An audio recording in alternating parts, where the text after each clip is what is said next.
What do you get? I don't think so. When you cross I think Real-time strategy game. that's it. Tower defense. A survival game. Well, you get the Riftbreaker, of course. I don't know about you guys, but this game flew right by me when it released last October. I'd heard about it already thanks to SkillUp's weekly gaming news show and thought, hey, that looks pretty cool. But regrettably, I then went to forget all about it, even though it reviewed amazingly, was available on Game Pass, and was right up my alley. Thankfully though, 2 weeks ago I was reminded of it when I got an email from the developers asking about a sponsorship for me to check it out. A perfect opportunity, I think. So if at any point you want to have a look at the game, or just want to do me a solid, then check out the game on Steam using the link in the description or pinned comment. It's also available on the Epic Games Store, the Xbox Series S and X, and the PlayStation 5. So yes, a disclaimer, this is a sponsored video. However, the only requirement is that I tell you that there's new DLC for the Riftbreaker coming out in July. It was meant to be for the end of May, but some unforeseen development issues meant that it had to be pushed out. It's not all bad news though, as there will be a build available on the experimental branch of the game to try out, which includes a lot of the new features, and that's available May 30th. Once the DLC does drop, it'll bring a new biome along with fresh enemies, weapons, items, buildings, and more. There's also an accompanying update that brings new content free for everyone, so there's something in it for you even if you don't have the DLC. So what I thought I might do for this video is explain a bit about the game and what it really is, how it plays, what you do, and what's on offer. I know I had more than a few questions before diving in myself, so this video is basically what I would have liked to watch before I started playing, if that makes sense. So join me and let me explain why you might want to try the Riftbreaker, and why it's utterly ridiculous, in the best possible way.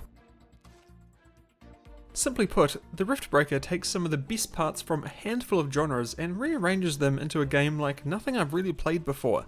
There are pieces that are familiar, mechanics and elements that I recognise from other games, but as a whole, this is uncharted territory for me.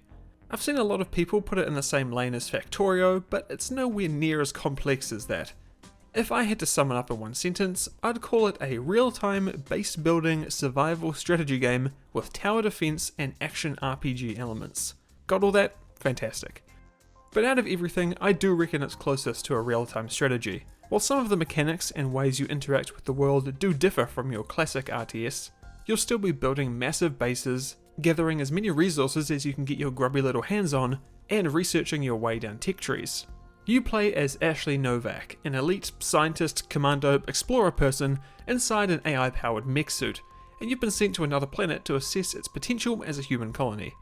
However, it turns out to be not so friendly, and it's filled to the brim with alien life that want nothing more than to expel you from the planet's surface.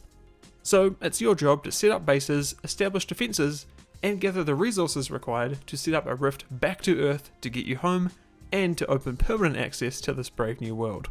That's the setup, and really it's all the story you need to get going. You can play the campaign yourself to experience more, but there's not much there, and to be honest, that's not really the point. The story exists to allow the insanity of the gameplay to occur. Insanity like this.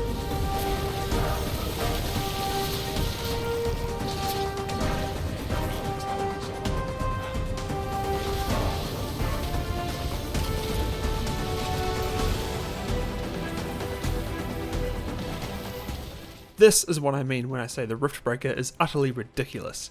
Look at the number of enemies on screen here, how many effects are happening, there is so much going on. Not every battle is like this of course, but lots are, especially as you get on, and while it seems downright impossible for you to hold off such an enormous horde, I assure you it is. But it is on you to get your base in a state to be able to do so. Victory doesn't come easy, because this game can be really hard.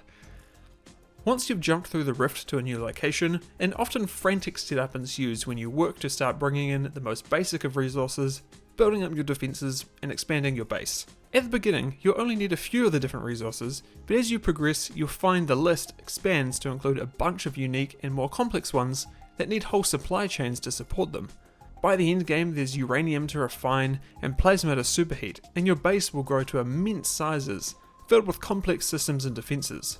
All in the goal of holding back the alien species that, despite starting small in both scale and numbers, becomes equally massive in both. This is where the tower defense aspect of the Riftbreaker comes in.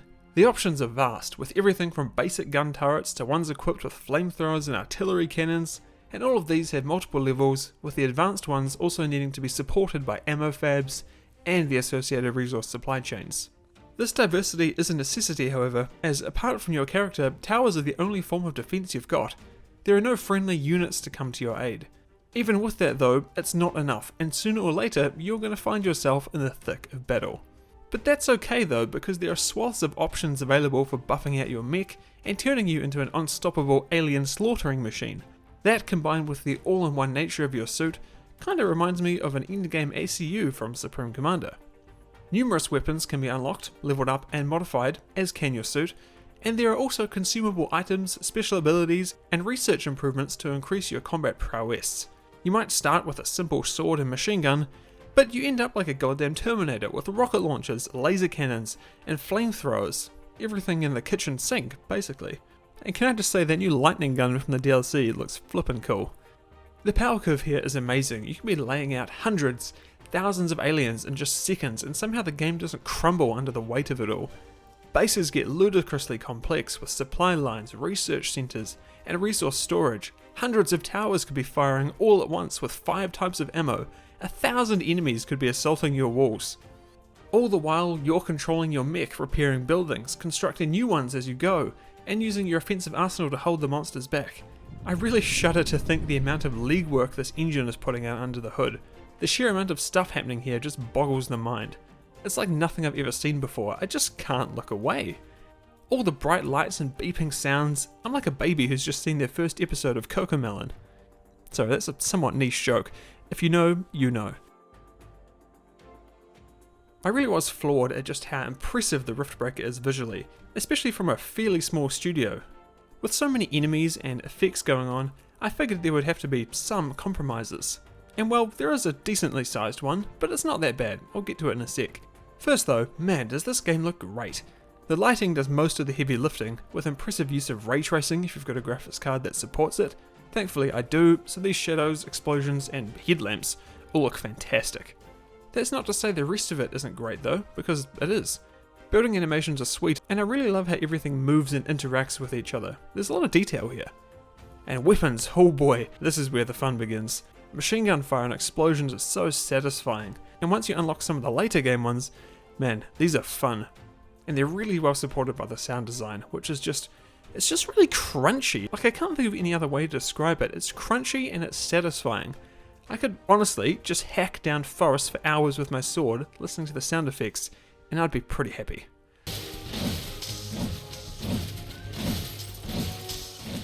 Right, now that compromise. While the game does run very well for how much is happening on screen a lot of the time, it can't keep it up forever. So the trade-off here for all this crazy stuff is that the game will often just slow down to a crawl when things get particularly exciting. These aren't related to frame drops, but it's like the game just can't process it all and the engine needs time, so it slows everything down to compensate. Like the game's running at quarter, half, 3/4 speed, depending on what's going on. And plus, I'm sure you would get some frame drops on lesser PCs. Thankfully, mine is good enough to handle it. But there's also a decent amount of graphics options, as well as resolution upscaling settings to help alleviate that. So as long as your computer is fairly decent, you should find some settings that suit you.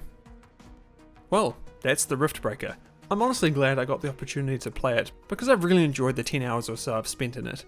It's unfortunate that the DLC has slipped the date, but as always, a delay is the right decision.